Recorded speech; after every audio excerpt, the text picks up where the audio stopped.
Tidak ya? Siap, terlihat Pak. Siap sudah Pak. Oke. Jadi kan ini pertemuan ke-8 ya? Siap Pak.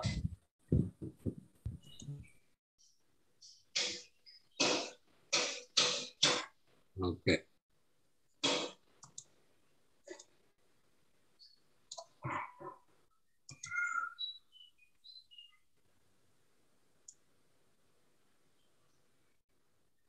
Kamu bisa di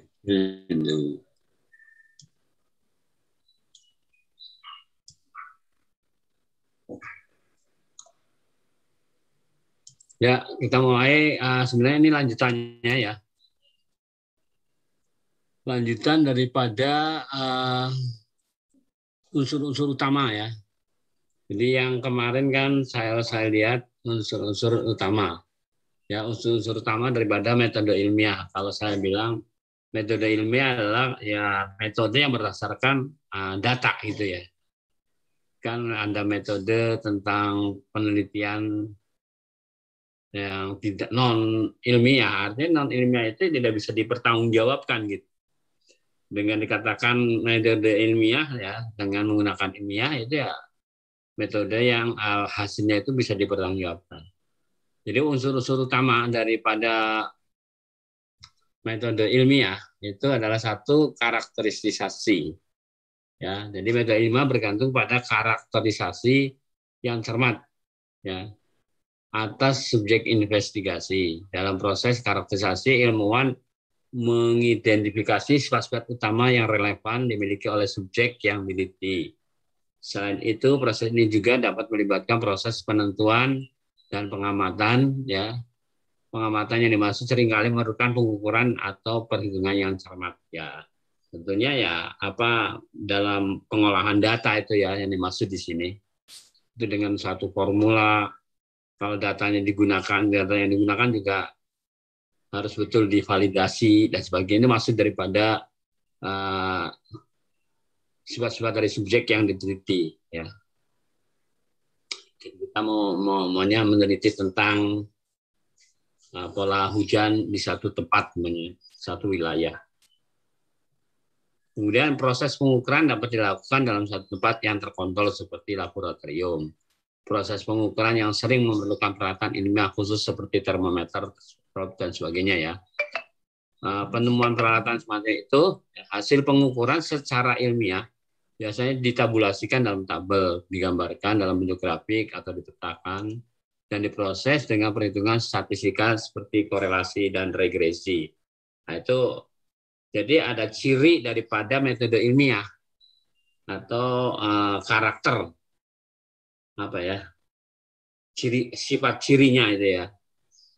Karakter kan, karakterisasi itu jadi tadi baik data yang digunakan maupun proses pengolahannya itu benar-benar bisa dipertanggungjawabkan maksudnya ya, sehingga dari hasil pengolahan tersebut nah biasanya kalau diolah dengan dengan metode statistika bisa akan muncul seperti apa hubungannya, korelasinya, kemudian prediksinya gimana, itu dengan menggunakan persamaan regresi namanya ya. Sampai sini ada yang mau bertanya ya? Sampai sini ada yang mau bertanya? Nggak ada ya? Oke. Saya teruskan kembali. Yang unsur yang kedua yaitu prediksi dari hipotesis. Apa sih prediksi dari? Jadi hipotesis itu apa sebenarnya? Hipotesis saja ya, perkiraan ya, perkiraan hasil yang akan muncul gitu maksudnya, hipotesis. Jadi umpamanya gini. Tapi tentunya penelitian itu harus ada kaitannya kalau jumlah awan yang sekian oktav ya akan menghasilkan hujan yang sekian gitu ya. Ya, atau jumlah RH ya maupun tingginya tekanan udara ya. Ya kan sebenarnya kan kalau cuaca itu kan asalnya dari mana sih ya? Satu, perbedaan suhu, kemudian perbedaan suhu menimbulkan perbedaan tekanan ya. Begitu perbedaan tekanan adalah kemudian tekanan itu menyebabkan udara bergerak. Udara bergerak kalau dia melewati suatu pasti dia akan selama pergerakannya dia akan mengandung uap air. Karena uap air akan terjadi tiap detik. Baik dari lautan, dari danau, dari sungai maupun dari sumur, dari semuanya. Sehingga tuh kalau masa udara yang bergerak itu bisa akan mengandung uap air. Ya. Perkiraannya kalau udah kita berdasarkan penelitian, mungkin kalau R hanya sekian, maka akan terjadi hujan. Ya, kira begitu itu hipotesis. Jadi hipotesis adalah kaitan atau satu parameter dengan parameter lainnya, ya, yang dipastikan bukan dipastikan sekali sih, kemungkinan besar. Jadi besar itu adalah akan terjadi hujan namanya. Kalau RH-nya 90%, ya kemudian sekitar 15 menit kemudian akan terjadi hujan. Itu yang dimaksud dengan prediksi dari hipotesis. Jadi ini hipotesis yang berguna akan menggunakan prediksi berdasarkan deduksi. Ya, deduksi semacam ya rambaan gitu ya. Prediksi tersebut mungkin meramalkan hasil suatu eksperimen ya dalam laboratorium atau pengamatan suatu fenomena di alam. Jadi kalau kamu juga ya di dalam penyusunan tugas akhir nanti, kamu sih ada hipotesis ya. Ada juga yang tidak menggunakan hipotesis. Ya, seperti saya ya. Jadi saya melakukan penelitian tentang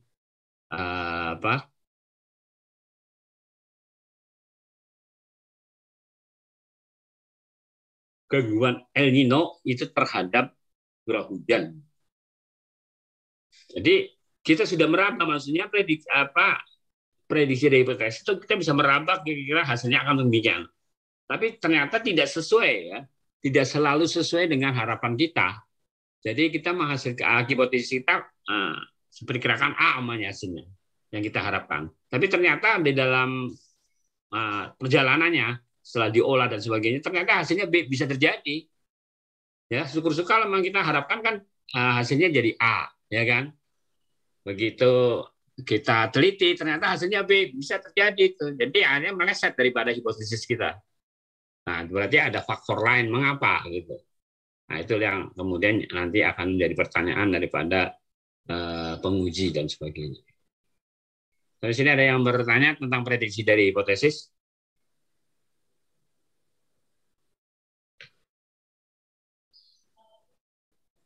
Ya, oke. Terus yang kedua, itu tadi, jadi kan di sini ada ditulis ya, sebagai contoh teknologi atau teori baru boleh jadi memungkinkan eksperimen untuk dapat dilakukan.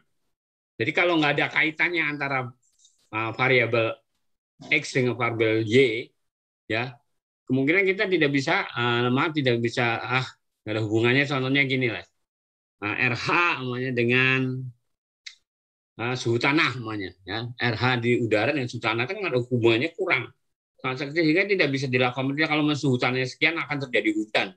Itu kan namanya suatu eksperimen yang boleh katakan tidak bisa dilakukan lah, karena kita udah tahu masa hipotesisnya gimana. Kita udah tahu namanya suhu tanah 28 derajat, curah hujannya akan terjadi namanya 1 jam kemudian dengan jumlah namanya 100 mili kan. Jadi susah, itu namanya nggak bisa kita prediksi hipotesisnya, sehingga tidak bisa dilakukan penelitian.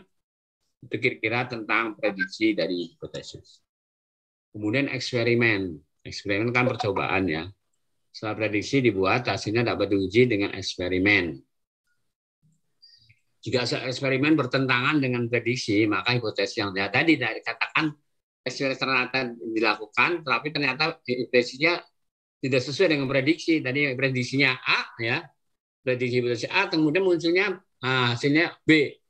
Nah, ini maka hipotesis yang sejak diuji tidaklah benar atau tidak lengkap dan membutuhkan perbaikan atau bahkan perlu ditinggalkan.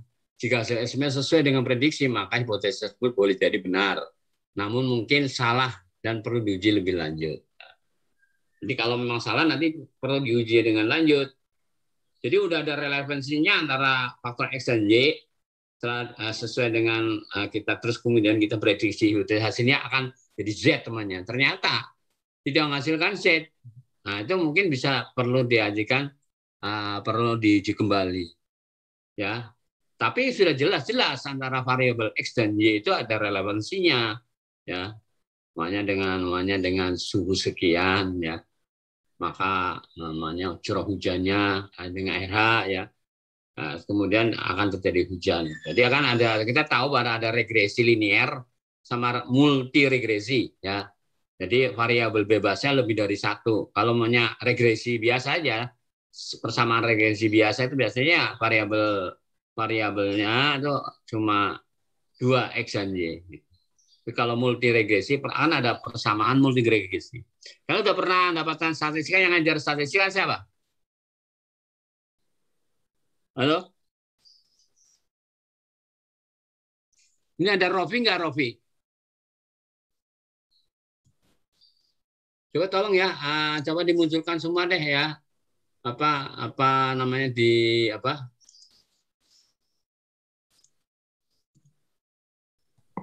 Siap, ada Pak. Ada Rofi. Siap, ya Pak. Rofi. Nah, Siap Pak. saya mau nanya, saya sampai jadi lupa. Ya. Jadi eksperimen itu gimana tadi kalau maunya hipotesisnya tidak sesuai dengan harapan, dengan prediksi kita, itu perlu dilakukan eksperimennya itu dilakukan diuji lagi gitu, atau eksperimen dilakukan kembali. Jadi eksperimen tersebut dapat berupa eksperimen klasik di dalam laboratorium atau eksploitasi arkeologis, dan juga akan membantu dalam proses. Ada pertanyaan? Nggak ada ya?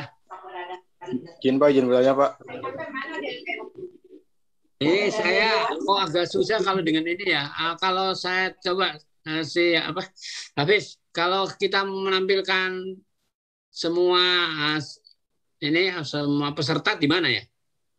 So grid video ya? Izin Pak.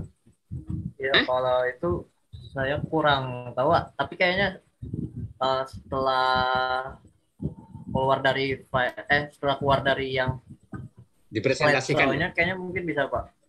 Oh ya deh. Ini kan saya soalnya membuat besar ini ya presentasi saya. Ya udahlah, saya percaya ya. Tapi sampai sini ada pertanyaan. Jadi saya nanyanya ke kamu aja gitu Mas. Ini sekarang yang hadir berapa orang? Pak, yang hadir ada 25. Yang satunya lagi ada kendala itu Pak. Error jaringan ada ya? Zoom-nya Pak. Ya udah nggak apa-apa. Ya, jadi itu mungkin kan biasanya kelemahannya adalah sinyalnya ya. Ya itu oke. Ya nggak apa-apa ya. Sampai sini kira-kira habis mewakili teman-teman ini suaranya hanya kamu aja. Firmansyah ada nggak? Firmansyah ada nggak? Ada Pak. Ada Pak. Saya kenal aja nih. Yang wanitanya siapa aja ya? Ada hadir Pak. Coba muncul siapa tuh? Saya lihat nih Firmansyah, saya udah ada, saya bisa dengar. Yang wanitanya siapa nih di sini? Yang kelas ini? Siap hadir Pak. Rensi Pak. Udah nih. Tapi kok nggak ada wajah kamu di mana? Kamu kok sama dengan nutupin saya. Kalau saya sengaja bang, saya nggak saya tampilkan ya. Oke, Rensi. Rensi saya udah lupa. Yang mana nih Rensi? Terus itu siapa lagi ya? Nanti dulu. Siapa yang calon Dandru tapi nggak jadi tuh ya? Ketua batalion siapa namanya? Irfan, Pak Irfan. Ya, Irfan ada nggak? Irfan hadir nggak? Irfan. Siapa hadir Pak? Siapa hadir Pak? Wajah kamu juga nggak kelihatan Irfan. Ya. Ini Pak, untuk laptopnya masih proses Pak. Oh iya, oke nggak apa-apa. Kamu kemarin jadi wakilnya atau ketuanya siapa sih sekarang jadi? Siapa? Izin Pak, untuk sebentar. Ketua? Ya udah, nggak apa-apa. Izin Pak. Ya. Untuk suaranya bergema. Kamu lagi di Goa atau gimana? Itu Pak, lagi laptopnya ini yang proses. Soalnya prosesnya lagi bermasalah terus ya. Ya memang itulah kelemahan-kelemahan di dalam kuliah online kayak gini. Kalau untuk komandan resimen sekarang Ahmadi Musa Pak dari Geofisika 6. Oh, iya. Ya, Tapi itu nggak ada wakilnya ya? nggak ada Pak. Adanya struktur bawahannya tuh kalau saya jadi komandan batalion Pak. Oh, kamu komandan batalion. Iya Pak. Terus yang itu yang tadi yang si Musa itu apa tuh? Itu komandan resimen Pak di atas saya lagi. Bedanya resimen sama batalion itu apa sih? Kalau izin Pak, kalau resimen itu membawahi seluruh taruna di STMKG. Kalau saya hanya membawahi bidang protokoler sama kompi senior Pak.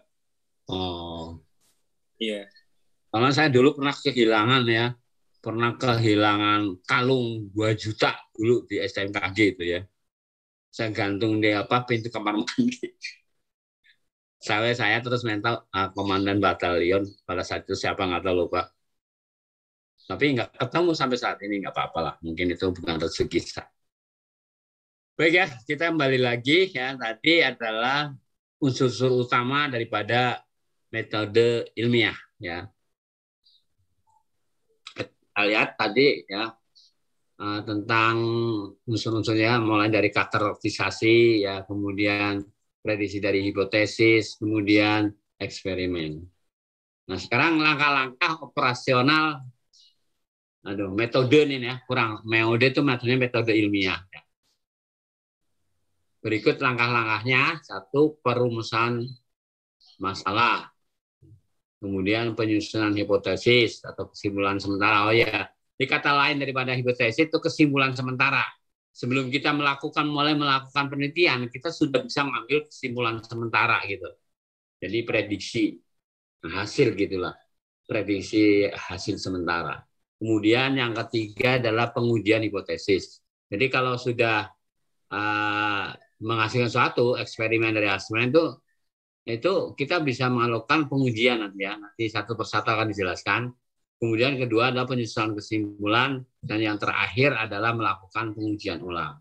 Ya, kita mulai dari perumusan masalah gitu ya. Jadi maksud dengan masalah itu apa sih sebenarnya? Yaitu pernyataan apa, mengapa, atau bagaimana tentang objek yang diteliti. Masalah itu harus jelas-jelasnya disertai ya, jelas batas-batasnya serta dikenal faktor-faktor yang mengaruhi. Artinya begini, ya namanya juga masalah ya kan ya. Dalam hidup juga sih ada orang tidak pernah lepas dari masalah segala macam. Nah, ini untuk lebih fokus ya hari ini karena kita lagi masalah di dalam penelitian ya. Itu namanya pernyataannya apa, terus mengapa namanya dengan RH sekian kok terus curah hujannya jadi 100 mili. Ya, jadi kita harus mempelajari tentang faktor-faktor. Jadi perumusan masalah kita tuh jadinya nanti jawabannya ada. Jadi kalau penelitiannya itu ya namanya penelitian si Rifan tadi mengenai prediksi curah hujan di Jayapura. Ya, permasalahannya apa kalau kamu di sana? Permasalahannya kalau dengan RH sekian curah hujannya sekian, dengan RH sekian curah hujannya sekian dan sebagainya. Jadi itu mengapa atau bagaimana tentang objek yang diteliti. Kenapa sih kamu tadi tentang objek yang diteliti itu apa kenapa curah hujan, prediksi curah hujan dan sebagainya. Itu kira-kira yang dimaksud perumusan masalah, maksudnya nanti akan terjawab juga di kesimpulan penelitian. Setelah kamu melakukan penelitian, kamu masalahnya gimana? Apakah ada hubungan antara curah hujan dengan RH? Ya, nanti setelah diteliti ya dengan hipotesisnya bahkan juga ada ya beberapa prosesnya kita nggak tahu. Yang jelas ya perumusan masalah itu akan terjawab di kesimpulan nanti. Oke. Kemudian penyusunan hipotesis. Yang dimaksud dengan hipotesis yaitu suatu pernyataan yang menunjukkan kemungkinan jawabannya. Jadi atau kesimpulan sementara untuk memecahkan masalah yang telah ditetapkan. Dengan kata lain, hipotesis merupakan dugaan yang tentu saja didukung oleh pengetahuan yang ada. hipotesis juga dapat dipandang sebagai jawaban sementara dari permasalahan yang harus diuji kebenarannya dalam suatu observasi atau eksperimentasi. Jadi kita dalam menyusun hipotesis juga nggak sembarangan ya. Jadi kalau kira-kira tidak relevansi ya kita nggak usah dilakukan hipotesis, apalagi penelitian ya. Kemudian yang ketiga adalah pengujian. Jika kita ada hipotesis, kita coba uji, ya, yaitu berbagai usaha pengumpulan fakta-fakta yang relevan dengan hipotesis yang telah diajukan untuk memverifikasikan apakah terdapat fakta-fakta yang mendukung hipotesis tersebut atau tidak. Fakta-fakta ini dapat diperoleh melalui pengamatan langsung dengan mata atau teleskop, atau dapat juga melalui uji coba atau eksperimentasi. Kemudian fakta itu dikumpulkan melalui penginderaan. Nah, kira-kira gitu ya. Nah, kemudian penarikan kesimpulan. Jadi kalau dalam penelitian kan nanti itu ada kesimpulan. Jadi kesimpulan itu harus jelas ya, dari permasalahan, kemudian hasil pengolahan, dan juga pengujian hipotesis. Jadi itu situ nanti dalam mengambil penelitian sebenarnya itu merupakan jawaban ya. Jadi berbagai usaha mengumpulkan fakta yang relevan dengan hipotesis yang telah diajukan untuk dapat merisetkan apakah terdapat fakta yang mendukung hipotesis tersebut atau tidak. Fakta ini dapat diperoleh melalui pengamatan langsung dengan mata atau teleskop, atau dapat juga melalui uji coba atau eksperimentasi. Kemudian fakta itu dikumpulkan melalui penginderaan. Jadi penarikan kesimpulan itu, dan saya pesan di sini nanti kalau kalian buat penelitian, itu kalau dalam menuliskan kesimpulan tuh jangan terlalu terlalu panjang gitu ya. Jadi intinya saja. Jadi harus yang merupakan jawaban daripada penelitian tersebut. Contohnya apakah ada relevansi ya antara RH dengan curah hujan. Nanti itu terjawab di penelitian kesimpulan gitu. Ya. Oke. Nah, itu aja, selesai ya. Ada yang mau bertanya enggak? Irfan atau Hafiz atau Firmansyah? Izin Pak, izin bertanya Pak. Apa tuh? Firmansyah, ya. Mau izin Pak. Kan ya, kalau kita melakukan penelitian itu nggak jauh, fokus kita tuh ke hipotesis yang kita buat. Nah, ya, ketika hasil penelitiannya itu benar-benar keluar dari hipotesis kita ataupun hasilnya tidak sesuai dengan hipotesis kita, kayak misalkan kan kadang paradigmanya tuh kayak si hipotesis itu harus hasil penelitian harus sesuai dengan hipotesisnya gitu. Cara kita buat pertahanin argumen kita kalau misalkan si penelitian itu tidak sesuai sama hipotesis kita, itu kayak gimana Pak? Baik. Jadi gini, kan tadi saya sudah juga mengatakan bahwa hipotesis yang kita harapkan ya, atau kesimpulan yang harapkan kita ya sesuai dengan yang kita harapkan gitu loh hasilnya. Jadi kita mengharapkan hipotesisnya A ya. Nah, nanti juga setelah diuji dan sebagainya, diolah dan sebagainya, itu hasilnya A. Nah, untuk kalian TA jangan mencoba-coba ya, kira-kira hipotesisnya itu jangan kita hasilkan A, kita ternyata hasilnya B. Jangan. Meskipun ya dalam suatu penelitian bisa terjadi, tapi itu penelitian yang jangan diterapkan pada saat pembuatan tugas akhir. Ya, itu akan paling tidak mengurangi nilai ya. Kalau kalian mengadakan penelitian itu di luar tugas akhir, makanya kalian sudah bekerja, kemudian kalian mencoba melakukan penelitian, ternyata penelitian itu tidak sesuai dengan harapan kalian hasilnya gitu. Kamu hasilnya minta hujan, ternyata dengan rege dan sebagainya metode ternyata nggak hujan. Itu kalau maunya kalian lakukan ya setelah kalian bekerja ya nggak apa-apa. Tapi saya belum pernah menemukan kalau maunya dibimbing dalam tugas akhir yang telah dibimbing, apalagi dengan masalah baru levelnya level S1 itu hampir tidak ada ya. Jadi artinya yang mengatakan nih hasilnya ternyata yang diharapkan hipotesisnya A, ternyata hasil kesimpulannya jadi B. Nah, hampir nggak ada ya. Itu akan membuat suatu polemik yang panjang gitu ya. Wah, itu sangat susah. Jadi usahakan supaya hasilnya itu sesuai dengan hipotesis kita gitu. Ya, kalau mau ternyata nantinya hipotesisnya A atau yang jadi B, itu mendingan kalian melakukan penelitiannya itu lebih baik setelah kalian lulus, jadi pegawai nggak apa-apa. Tapi kalau dalam tugas akhir, saya belum pernah menguji maupun ini ya hasilnya bahwa hipotesisnya A ternyata kesimpulannya B gitu. Paham, Firmansyah? Siap, terima kasih, Pak. Iya, jadi misalkan kalau jauh-jauh sebelumnya ya, jangan sampai kamu membuat penelitian, ya contohnya ginilah, tadi yang saya bilang suhu tanah sekian ya kan, sekian terus curah hujannya adalah 100 mili. Secara logika, bukannya tidak ada relevansinya itu hubungannya itu kecil sekali gitu loh. Kita cari yang hubungannya besar. Contohnya tadi maunya RH-nya 90%, maka akan terjadi curah hujan, namanya akan terjadi hujan itu. Itu besar kan kemungkinan jika kamu bandingkan RH tadi 90% atau 80% 90% lah.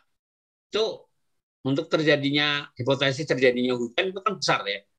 Ini aneh coba ngomong. Tapi kalau kamu bilang kalau suhu tanah 25 derajat ya, maka curah hujannya akan jadi 200 mili. Ada tak bisa hubungan ada, tapi wah panjang tuh kaitan ini suhu tanah kemudian dengan dengan segala macam ya. Nanti pada akhirnya hujan sekian. Itu terlalu jauh sehingga bisa juga kalau begitu kamu teliti ya hasilnya tidak sesuai dengan harapan kalian. Kira-kira begitu.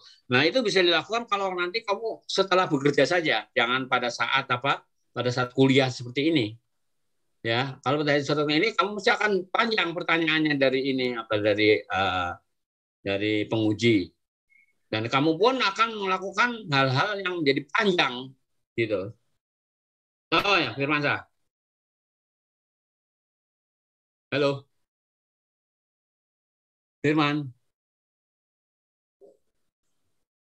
Ya udahlah, itu sinyal ya. Ada lagi? Izin, Pak. Ya, Irfan.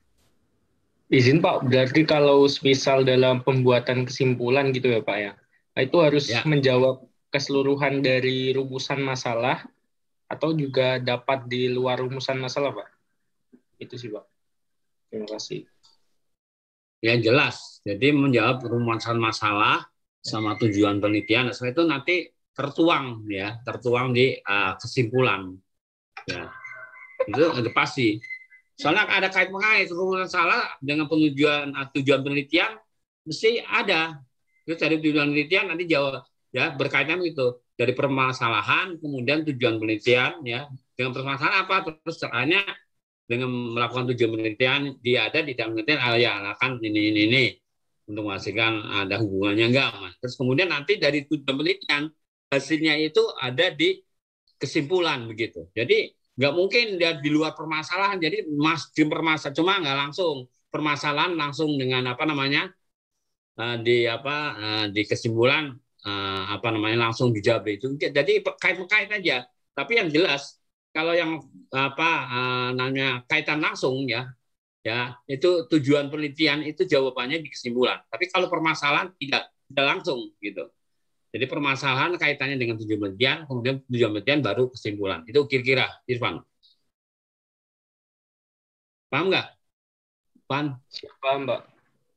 Iya, jadi yang langsung dengan hubungan dengan kesimpulan itu adalah tujuan penelitian.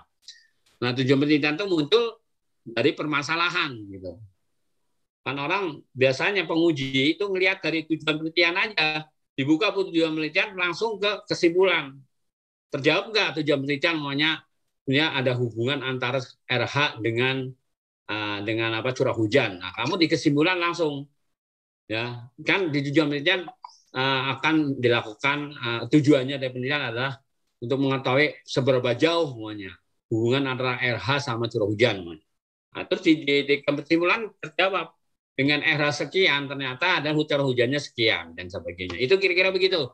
Jadi dengan permasalahan tadi tidak langsung. Yang langsung adalah biasanya tujuan penelitian dengan kesimpulan gitu.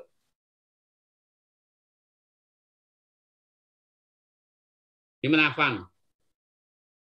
Siap, jelas, Pak. Ya, kamu pasti nanti akan tahu lah ya.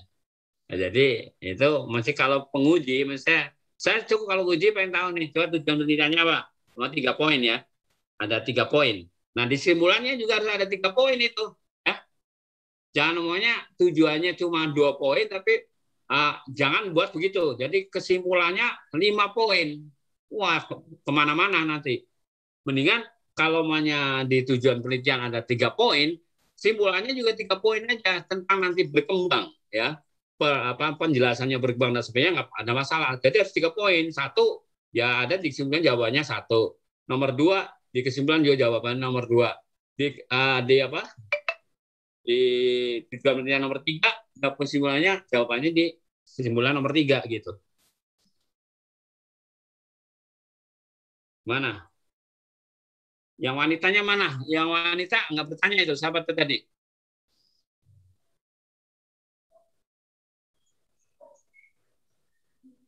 Nggak ada semua. Halo, sinyal lagi jelek semua atau gimana nih ya? Atau ada cuaca kali ya? Hafiz? Mana Hafiz? Hah? Rensi Septian gimana? Kamu nggak bertanya, Rensi? Belum, Pak. Jadi tidak terlalu ini ya, tidak terlalu sulit ya, bisa dipahami. Ya, saya kira sampai di sini dulu ya. Nah, terus kemudian nanti kuliah klimatologi tropis ya, kalau salah ya. Klimatologis nanti jam berapa? Klimatologi tropis sebenarnya mulainya udah jam 9:10, Pak. Bentar lagi, Pak. Kalau sesuai jadwal. Gini aja lah. 5 menit lagi. Nanti saya minta waktu deh, mulai jam 10 lah ya. Bisa ya jam 10 ya? Siap, bisa, Pak. Ya, jam 10 aja nanti supaya jangan terlalu deket tuh ya. Rehat sedikit. Siap, Pak. Oke, izin, Pak. Ya. Ya. Pak, untuk Zoom-nya masih yang sama, Pak. Menggunakan ya? link yang sama. Siap, Pak. Nanti ini saya kirim lewat WA biasa ya, materinya ya. Siap, Pak. Ya. Oke ya. Wassalamualaikum warahmatullahi wabarakatuh.